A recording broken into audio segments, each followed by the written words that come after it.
말씀은 에스겔서 11장 1절에서 4절까지 말씀을 봉독하도록 하겠습니다.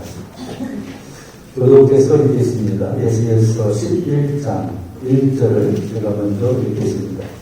그때에 주의 영이 나를 끌어올려서 여호와의 전 공문 곧 공연한 문에 이르시기로 보니 그 문에 사람이 25명이 있는데 내가 그 중에서 아수의 아들 야하사나와 분하야의 아들 블라다를 보았으니 그들은 백성의 고관이라.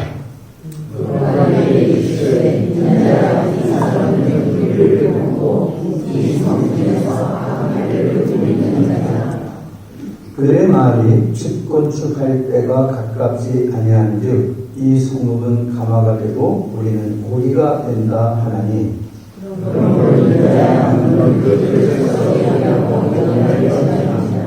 아멘. 하나님이 원하시는 지도자 그런 제목으로 말씀을 좀 나누겠습니다. 어떤 청년이 신앙생활을 하는데 믿음이 참 좋았습니다. 성령 충만해서 오늘날 성경을 읽다가 보니까 베드로가 예수님이 바다 위를 걸어온 걸 보시고 베드로도 바다 위를 걸었다. 그 말씀을 보고 나서 야, 믿음이 충만하면은 나 정도 되면 나도 바다 위를 걸을 수 있겠다. 그래서 강물로 나갔답니다. 믿음으로 강물로 들어갔는데 빠지고 말았습니다. 그래서 돌아와서 교회에서 목사님에게 항의했습니다. 아니 목사님, 성경이 안 맞는 거 아닙니까?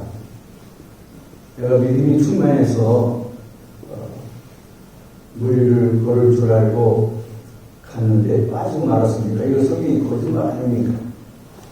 그랬더니 목사님이 물었습니다. 그 일을 목사님하고 부인을 했나요? 물론 했죠. 내가 하겠습니다. 그러면 너 무리로 걸어와라. 그런 대답을 들었나요? 그런 대답을 못 들었는데요. 그렇게 얘기했다는 말이 있습니다. 우리가 어떤 사람들에 대해서 평가하고 이야기할 때 자기 중심적으로 생각하는 경우가 많이 있습니다.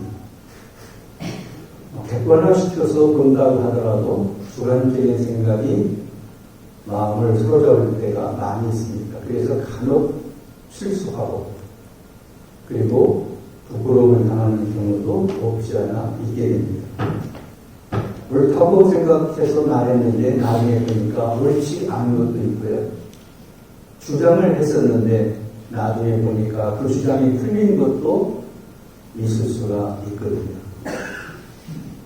지도자에 대한 관점도 비슷하다고 생각합니다.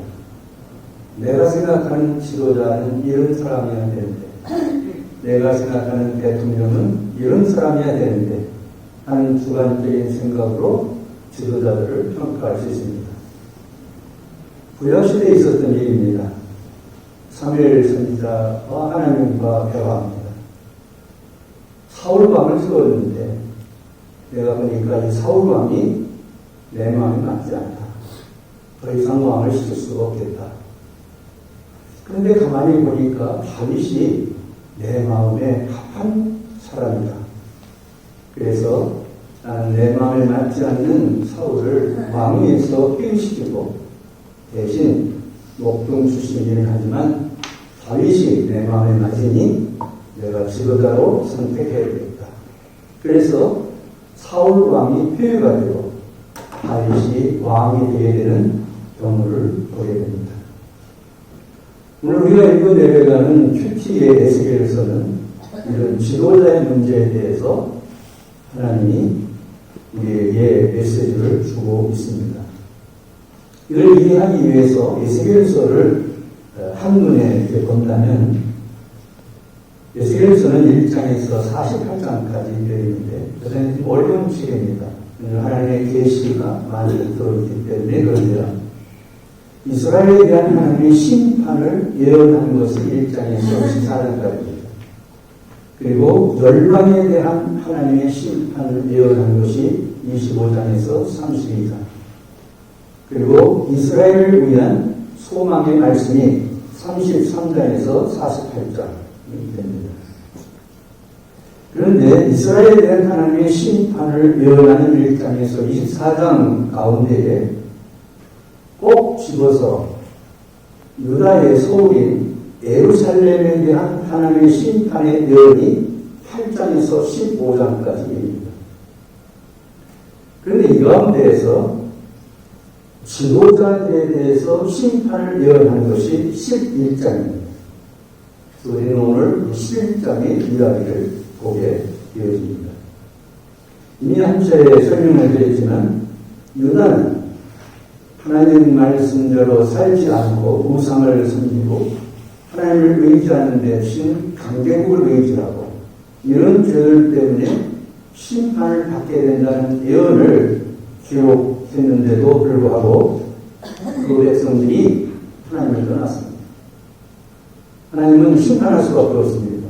왜냐하면 죄는 그냥 두고 볼 수 없기 때문입니다. 그래서 BC 605년에 젊은 엘리트를 다니엘을 중심해서 제1차로 바벨론 포로로 잡혀갑니다. 그것을 바벨론 유수라 이렇게 말합니다.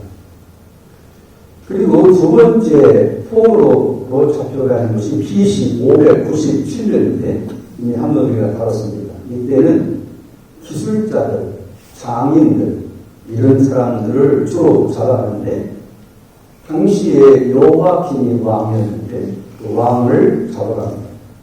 그때의 재선한 가운데는 에스겔이 잡혀가게 됩니다. 2차 포로입니다. 그리고 3차 포로는 586년에 유다가 완전히 망한 다음에 왕을 폐위시키고 붙잡아가는 것입니다. 우리는 여기에 집중을 해야 되겠습니다. 에스겔이 이때 붙잡혀가기 때문이죠. 근데 에스겔이 이렇게 붙잡혀간 다음에 5년이 지난 다음에 하나님의 위상을 봅니다. 제사장이었지만은 잡혀가서 제사 드릴 것도 없고 그 바로강가에 가서 함께 잡혀간 사람들과 함께 아마 노역을 했을 거라고 추정합니다. 그렇게 고생을 하고 있던 한 5년 후에 하나님의 에스겔에게 나타나십니다. 그리고 하나님께서 예언을 하게 하시게 되는데요. 그래서 에스겔은 거기서 제사장이 아닌 선지자로서 역할을 감당하게 되는데 오늘 11장 읽은 말씀을 보게 되면 유대의 지도자들이 심판을 하게 된다 하는 얘기를 하고 있는 것입니다. 역사적으로 보면 5년째 될 때부터 예언을 받았는데 11장에 예언을 한 것은 6년째 되는 날로 8장에서 기록하고 있습니다. 그럼 그 지도자들이 누군가 하는 것이 궁금합니다. 읽었던 11장 1절을 같이 한번 더 읽어보겠습니다. 그때에 주의 영이 나를 끌어올려서 여호와의 전 동문 곧 동양한 문에 이르시고 보니 그 문에 사람이 25명이 있는데 내가 그 중에서 아스의 아들 야사나와 브라야의 아들 글라디아를 보았으니 그들은 백성의 보관에 25명이 모여 있었다. 그 중에 고관, 높은 지위에 있는 사람이 있었는데 야하샤나와 불야다라는 두 사람이었다. 이들이 심판의 대상이라는 것입니다. 이들이 지금 어떤 시점에 있을까요? 좀 생각이 필요합니다. 지금 벌써 5, 6년 전에 이 예루살렘에 있던 왕 요아김이 포로로 붙잡혀갔습니다. 제사장의 중심 인물인 에스겔도 붙잡혀갔습니다. 그리고 후에 보겠습니다만 이 심판의 대상인 지도자들의 모습을 보게 되면 이들이 25명이 있는 이때에는 예루살렘에 지도자들이 거의 없었습니다. 왜? 다 잡혀갔으니까. 왕도 잡혀갔고 제사장도 잡혀갔고, 그리고 성경에 보면은 열왕기하 24장 15, 27에 보면은 이때 포로로 잡혀간 사람들이 이렇게 기록하고 있어요. 유다 왕 여호야긴, 그의 어머니, 그 다음에 왕의 아내를, 왕족 고관 에스겔, 싸움할 만한 용사 7,000명, 기술자, 장인과 대장장이 되었는데 그들이 1,000명, 그래서 약 1만 명이 붙잡혀갔습니다. 그러니까 예루살렘은 지도급에 있는 사람들은 거의 다 붙잡혀 간 것입니다. 군사들도 거의 붙잡혀 간 것입니다. 기술자들도 많이 붙잡혀 간 것입니다. 그래서 이 바벨론은 티그리스 강과 유프라스 강을 잇는 그발 강가에서 토목공사를 하고 있었고, 그곳에 이들을 투입을 했습니다. 그러니까 예루살렘에는 지금 높은 지위를 가진 사람들도 별로 없고, 기술자들도 별로 없고, 군사들도 얼마 남지 않은 상태였다는 것을 알 수가 있습니다. 그들이 25명이 있었는데 그 중에 고관이 2사람이 거기 있었다, 이렇게 말하고 있습니다. 이 사람들은 정리해서 말하면 2차 포로 후에 예루살렘에 남아있던 지도자들인데, 고관이라고 되어 있는데 이들을 행정관으로 부를 수가 있겠습니다. 이 이야기는 투포라고 하는 학자에 의하면 이 2사람이 왕실에서 행정관으로 높은 지위를 갖고 있었는데, 고고학 발견으로 이 2사람이 인장이, 그 이름으로 된 인장이 발견이 됩니다. 그래서 이들이 행정관이었을 가능성이 많다. 왕의 바로 밑에서 백성들이 보내는 문서들에게 서명을 하는 그런 높은 지위에 있는 사람들이다라고 해석을 하게 됩니다. 그 전까지는 이들이 종교 지도자의 일로 착각을 했어요. 왜냐하면 8장에서 보면 똑같은 이야기가 나옵니다. 25명이 있었는데 그들이 성전을 배경으로 해서 태양신에게 절을 했다는 모습이 나오거든요.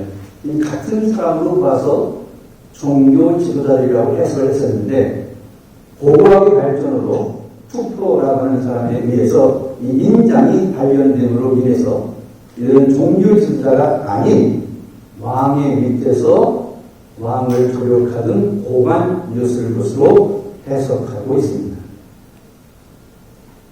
이들이 심판의 대상이라는 것입니다. 그리고 우리는 물을 수 있습니다. 이들이 무슨 잘못을 했길래 왜 심판의 대상이 되었는가 하는 것입니다. 오늘 읽은 11장 2절을 같이 한번 읽어봅니다. 그가 내게 이르시되 인자야, 이 사람들은 불의를 품고 이승중에서 악한 꾀를 꾸미는 자들이라. 여기에 명확하게 말하고 있습니다. 이 사람들은 왕과 고위 사람들이 다 붙잡혀가고 얼마 남지 않은 예루살렘에 있는 지도자들이었는데, 이들이 지금 1차 포로 백성들이 붙잡혀갔습니다. 2차 포로로 붙잡혀갔습니다. 왕도 포로로 잡혀갔습니다. 제사장도 포로로 잡혀갔습니다. 이런 상황인데 남아있는 고위직에 있는 이 사람들은 뭘 하고 있었느냐? 그들이 불의를 품고 있었다. 불의를 품고 있었다는 말은 무슨 말입니까? 악을 도모했다 하는 것입니다. 이 지도자들이 남은 사람들이 지금 우리나라에 임한 심각한 이 상황을 인식하고 착한 마음을 가지고 백성들을 위해서, 나라를 위해서 어떤 좋은 일을 한 것이 아니라 오히려 악을 도모했었다. 근데 그 악을 도모하는 내용이 뭐냐? 악한 꾀를 꾸미고 있었다. 악한 꾀를 꾸미고 있다는 것이 뭘까요?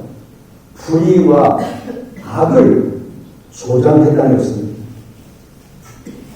불의와 악을 행하도록 적극적으로 조언하고 또 그런 일들을 주도하는 일을 했다는 것입니다. 여기 중요한 것은 마음입니다. 이들이 품은 마음이 이런 악한 마음을 갖고 있었다는 거예요.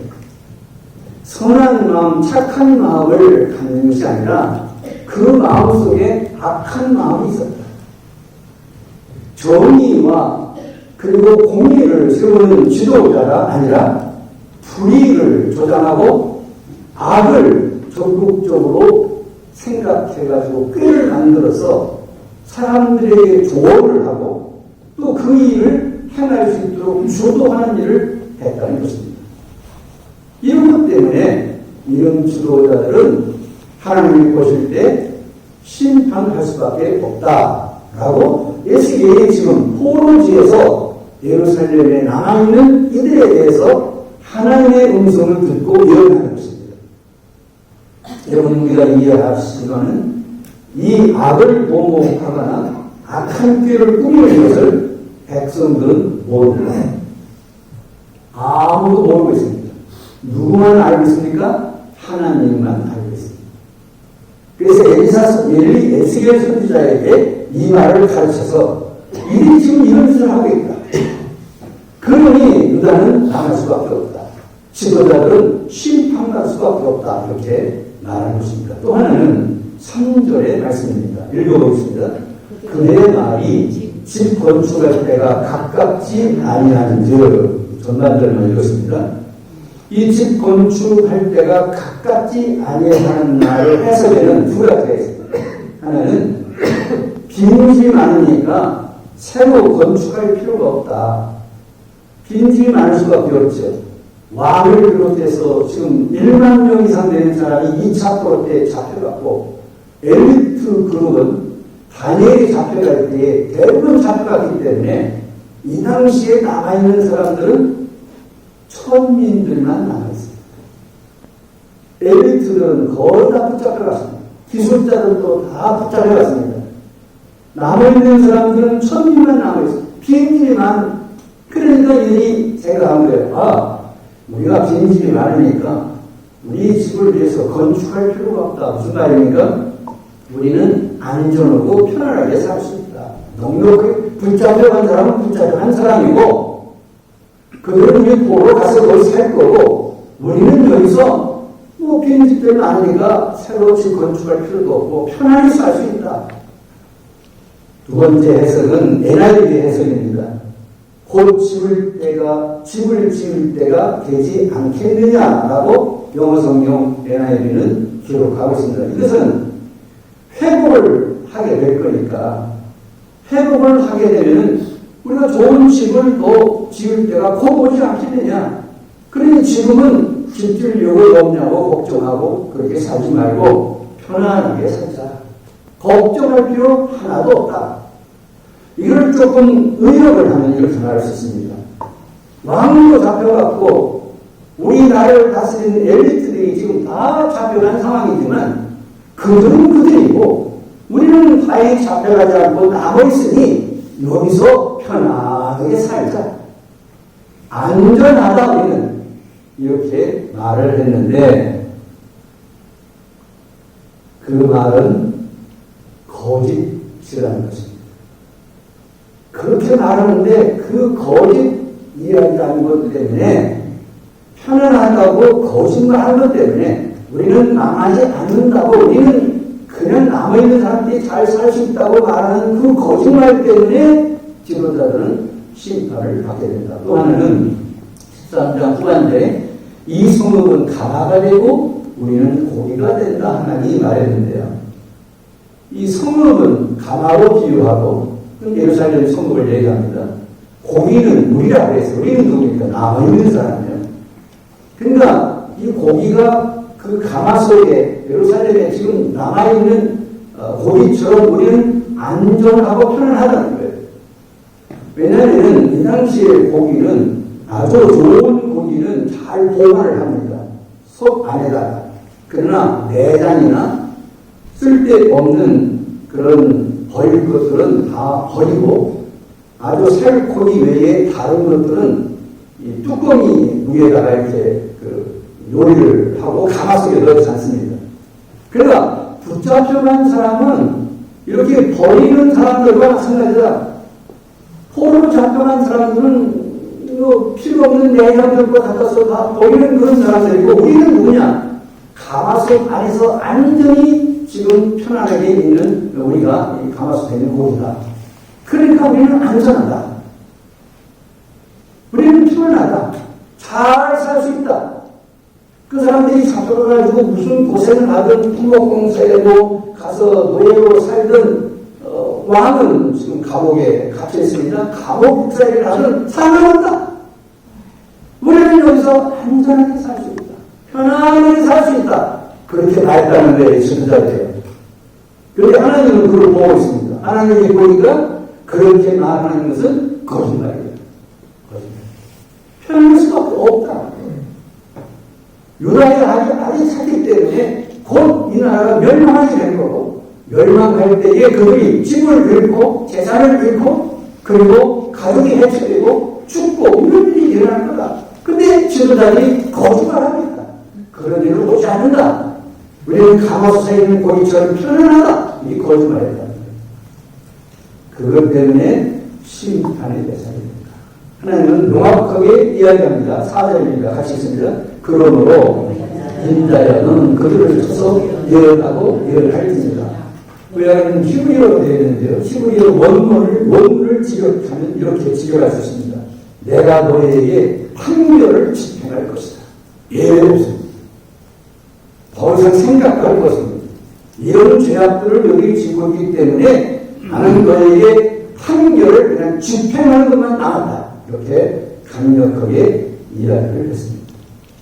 이걸 좀 더 정리해보면 그렇습니다. 이 판결을 이렇게 할 수밖에 없는 이유는 그들이 지도자이면서도 불의를 품고 있다.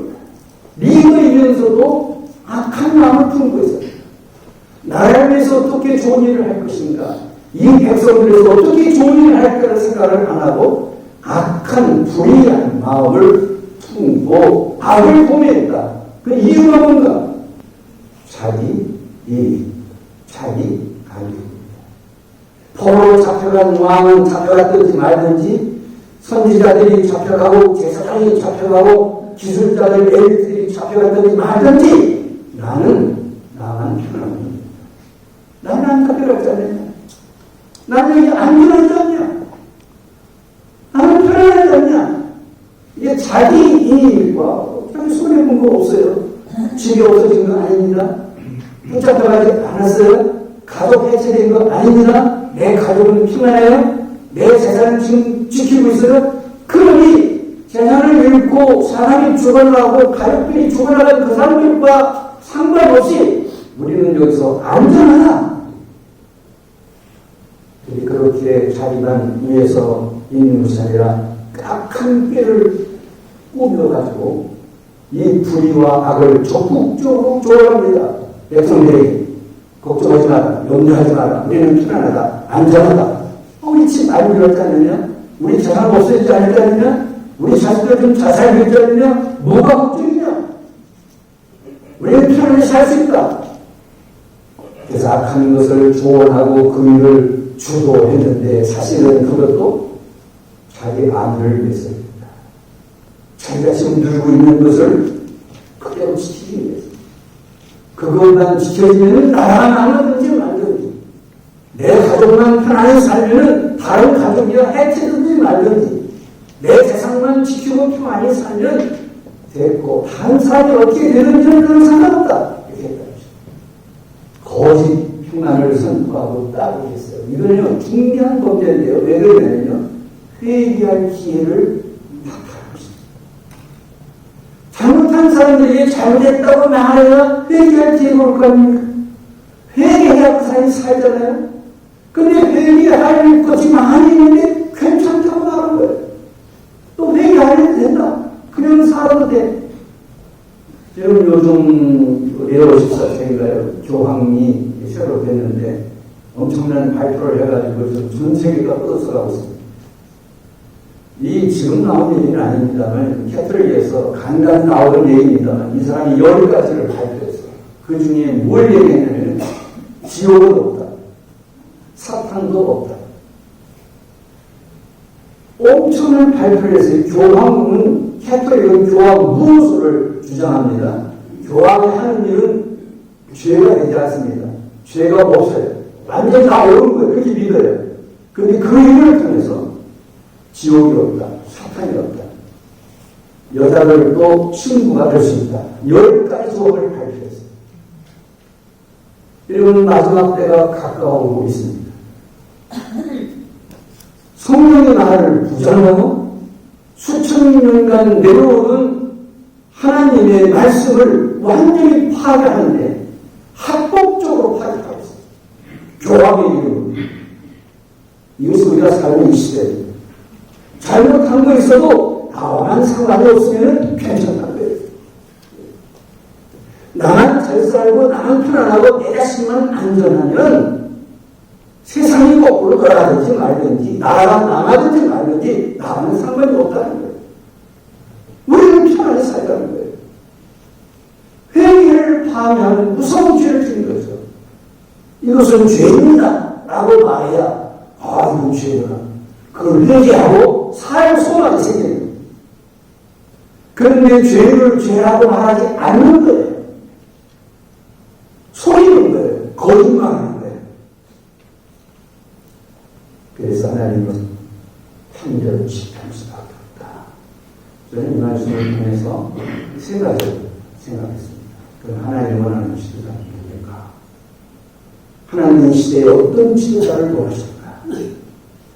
하나님의 성경을 통해서 우리가 바라보고 우리가 기도하고 우리가 생각해야 될 이 시대의 지도자는 누군가? 첫째는 정의를 품고 사는 사람입니다. 불의를 품고 사는 자가 아니라 악한 마음을 갖고 사는 자가 아니라 정의를 품고 사는 거예요. 자기 이익을 위해서 불의와 악을 도모하지 않는 정의를 가슴에 품고 사는 사람. 두 번째는 공의를 행하는 사람입니다. 자신의 하늘을 위해서 불의와 악을 사람들에게 조언하거나 자신이 그것을 주도하지 않는 사람입니다. 나쁜 일을 다른 사람에게 그것이 나쁜 일이 아니라고 조언하는 것도 큰 죄지만 그거를 자기 자신이 주도하는 것도 엄청난 죄입니다. 공의를 행하는 사람을 하나님은 원하십니다. 셋째는 정직하게 말씀을 순종하는 사람입니다. 거짓말을 해가지고 회개하는 것을 방해해서 하나님 말씀을 불순종하게 한다면 큰 일입니다. 하나님은 이런 것들을 원치 않습니다. 그래서 정의를 품고 공의를 행하고 정직하게 말씀을 순종하는 삶을 사는 사람을 하나님은 지도자로 원하신다 하는 것을 알 수 있습니다. 저는 여기까지만 이야기하겠습니다. 이 다음부터는 여러분들이 선택할 사항입니다. 여러분이 바라봐야 할 지도자는 누구일까요? 여러분들이 기도해야 될 지도자는 어떤 사람일까요?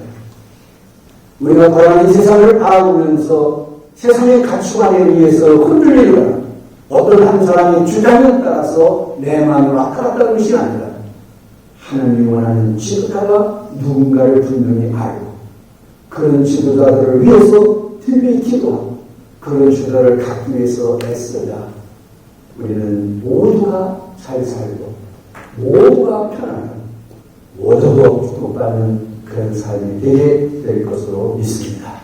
자리에 일어나셔서 함께 기도하시겠습니다. 정의와 공의, 정직은 모두 도덕적 가치를 나타내는 말입니다. 그래서 각각 다른 의미가 있습니다. 정의는 사회나 공동체에서 옳고 바른 도리를 의미합니다.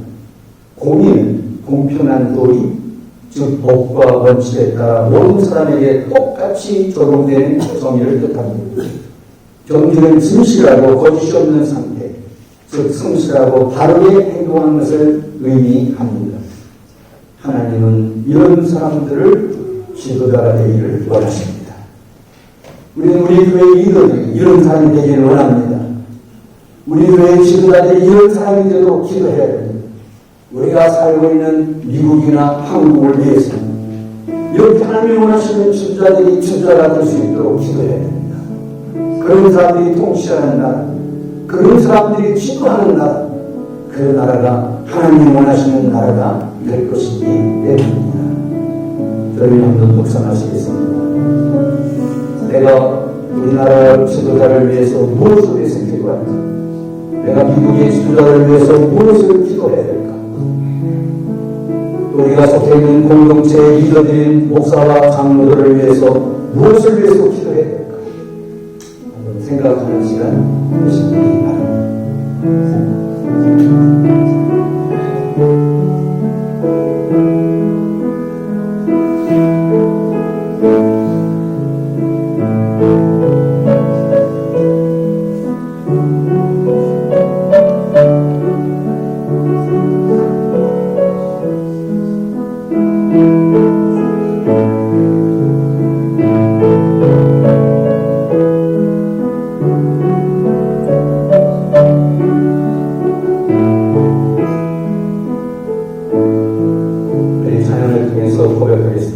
너희 마음에 슬픔이 가득할 때 주가 위로해 주시리라. 여러분 주님의 마음을 가질 수 있도록 주님을 향해서 나아가는 시간을 갖겠습니다.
우리가 매야 할 무거운 십자가일지 모릅니다.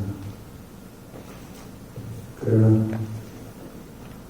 우리와 타협하지 않고 악과 타협하지 않고 변하는 세상과 타협하지 않고 언제든지 공의와 정의, 정직편에 서서 십자가를 지고 갈 수 있는 한 분 한 분이 되도록 축복해 주옵소서. 이제는 우리 예수 그리스도의 은혜와 하나님 아버지의 극진하신 사랑하심과 성령님의 감동하심과 위로하심과 축복하심이 십자가를 지고 한 걸음 한 걸음 정의와 공의와 정직한 삶을 살기 위해서 오늘 하루도 분투하는 우리 성도들 모두에 이제부터 영원토록 함께 계시기를 간절히 축원하옵나이다. 아멘.